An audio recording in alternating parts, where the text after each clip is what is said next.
I was going to miss that smell, miss the way it soothed my senses. I followed it around the corner of the building. His hand shot out of the darkness and yanked me to him. I gasped and put my hands on his chest, shocked at the aggression he was showing, and more than a little turned on by it. "You can't just bite me, you know that." I blurted the words out, shocked at the mix of anger and desire raging in me. The emotions were a heady mix. "Then do it, and let's be done with this," he growled. Be done with this? Be done with me? He wasn't doing this to impress anyone. He was doing it because he wanted me out of his life as fast as he could, and that meant using up my offers of blood as soon as possible. Ernie cleared his throat. "You still got Beth's feather on you? It'll cut through clean." I nodded and put a hand to my purse, pulling out the silver and gold feather. It was from my friend Beth, a Stymphalian bird who died at the hands of Theseus. I kept her feather to remind me of her, and also to remind myself of the power I carried as a Dracana, but also to remind me that I was not invulnerable to being hurt, or even killed. The feather could cut through even my snakeskin, making the innocuous-looking item deadly in the wrong hands. Remo's hands tightened on my waist as I lifted the feather to my neck. "Your wrist will be fine," he snapped. Of course, the wrist was far less intimate than the neck. But if he wanted my blood, he was going to do it my way, which meant being reminded of exactly what it was he was about to give up. With a sharp motion, I made a tiny cut at the base of my neck, on the left-hand side. "Bite me," I said. With a growl, he slammed his mouth against the wound, all traces of the man I knew disappearing under what he really was.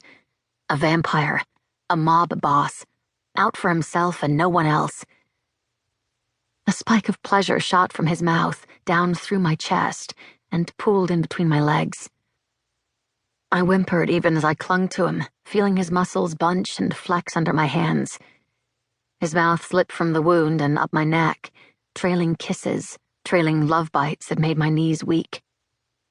Our lips met, and there was an explosion of hunger in our kiss, our hands seemingly unable to draw one another close enough. This was goodbye. I knew it, and I fought to make it last longer, to make him see that I was good for him. I was good enough. Maybe I wasn't.